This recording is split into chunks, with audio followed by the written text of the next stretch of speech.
Hello and welcome back to The Lion's Den. I'm your host Matt, as always, and this week has been very slow. To be perfectly honest, not a whole lot has been going on. Also, I'm very sorry if there's a lot of background noise. I'm recording in a slightly different location, which was designed to cut out said background noise. But that's the joy of recording when you live in a house full of other people. So let's get this show on the road. I basically just want to talk about Animal Crossings this week because Animal Crossings, I always put the S on the end, even though there is no S, it's just crossing. But they had the massive 2.0 update this week, which, wow.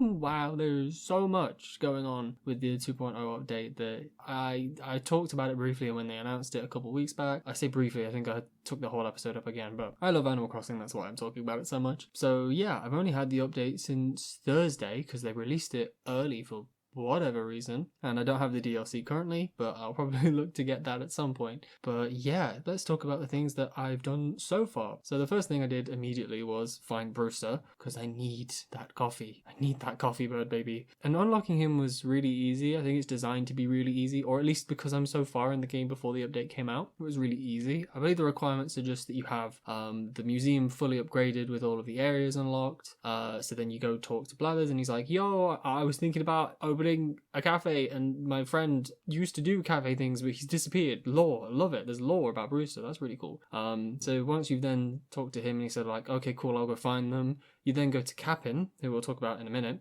and you go on your first mystery island tour with Capin, and basically the first island I believe will always have Brewster on it. So yeah, I just went and said, yo, Brewster, come, please. And he was like, yeah, sure. Then if you're not time traveling, you go back to Blathers and say, yo, I found Brewster. And he was like, sweet. The next day then the museum is under construction. And then the day after that, boom, the roost is up and ready to go. And oh, so nostalgic. The minute I walked in and the music started playing for the cafe, it's like, this is amazing. And you can sit down, you can have coffee, you can talk with Brewster a little bit, and he's really nice. And they have the amiibo phone call thing, which is really cool. So I have a couple Animal Crossing amiibo, namely KK, Isabel, and Digby. So the first one I tried was obviously KK. Slap that on the amiibo thing and boom, KK's in the cafe having a cup of coffee and you can talk to him. So it's really cool. I was slightly concerned because my cafe opened on Saturday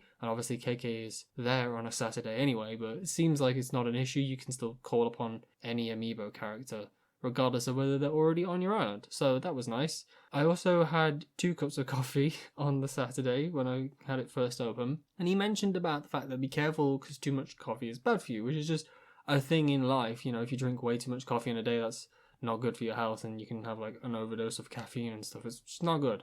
But I was wondering if in the game, if you drank like, I don't know, 5-6 cups of coffee in one day in the game, would something happen? I don't know. Maybe I'll try it, or maybe I'll Google it and see if other people have already tried it. So that's interesting, but we'll see how it goes. We'll see if there's any special characters that just naturally appear. We'll also see if my island village residents also just appear in there. That'd be really cool. But yeah, speaking of Capin, he is really fun. I liked him in New Leaf because of the songs that he did, and that was always quite a quirky thing that he did. And they sound really good now, obviously, because it's the Switch and you can have it play through your TV, which probably sounds infinitely better than a 3DS. And obviously it's all HD visuals and it's gorgeous and cool. But my mystery islands with Capin have been rubbish so far. They've all been really boring islands. They've either had absolutely nothing useful on them, or they've been based off of my current island. So like one of them had peaches, which is my native fruit. So I was like, this is just useless. The only thing I've gotten from them so far is gyroid fragments. So yeah.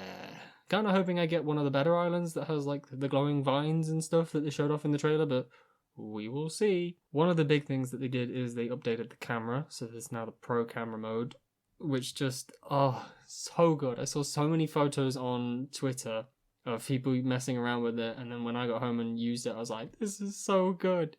So essentially they added a first person camera, and either you can have it be a moving camera as if like you're holding it your phone and moving around, or you can set it down as a tripod and then take first person photos and stuff. So that's really cool. And the fisheye filter, whoever put that in, God bless your soul, because that's so funny with how it distorts the characters. So you can get some really funny photos and it's just gorgeous. I've already captured some really sweet pictures of my villagers just guests hanging around the island. And they added in the mechanic where they can ask to go to their house or they can come to your house, which is super cool. So I had one of my favorite villagers was in my house, so I was just sat there like taking tons of photos. And one of my other favorite villagers who said, "Yo, come to my house," I then took a bunch of photos because it's just so good. So yeah, I'll probably pull them off my Switch and keep them on my computer to look at or send to friends. So yeah, that's fun. Harvest Island got a big update. I literally never used Harvest Island outside of the Reese and Cyrus Valentine's thing where you get to do the wedding shoot, but I did that once when the game first came out and then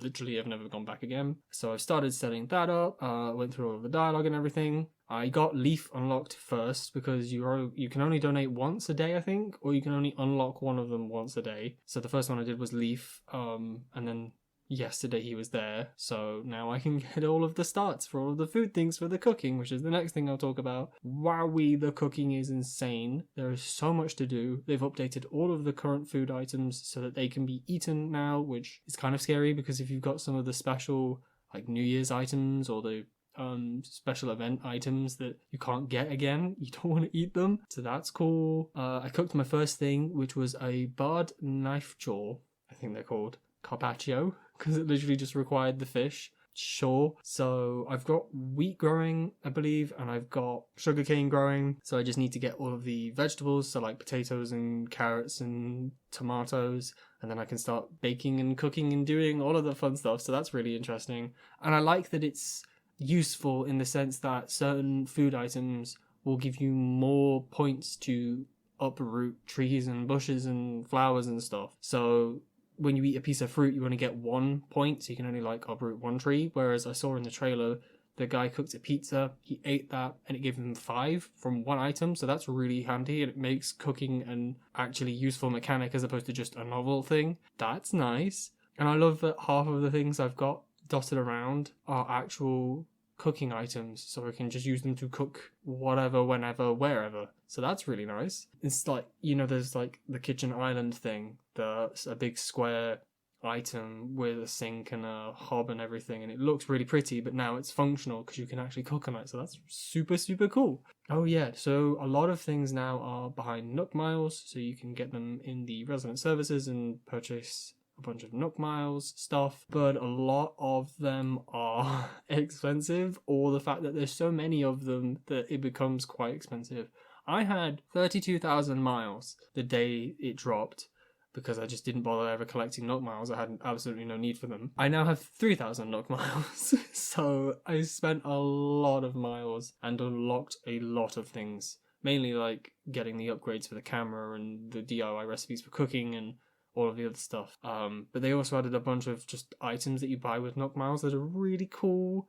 I mean, all of the Plaza kit I really want, because I'll just make an area outside that's using all of the Plaza items. So that's super awesome, and I'm super excited for that. But it does mean I now need to actually start doing the Nook Miles things. So I'm actually going to start playing the game as it was intended. So that's funny. But yeah, lots to do. And everyone I'm talking to that's also doing it is like, wow, there's so much to do. And this isn't even the DLC. This is just the free update that they gave you. So, wow. I still haven't found any ceiling lights. I really want ceiling lights because they looked super cool.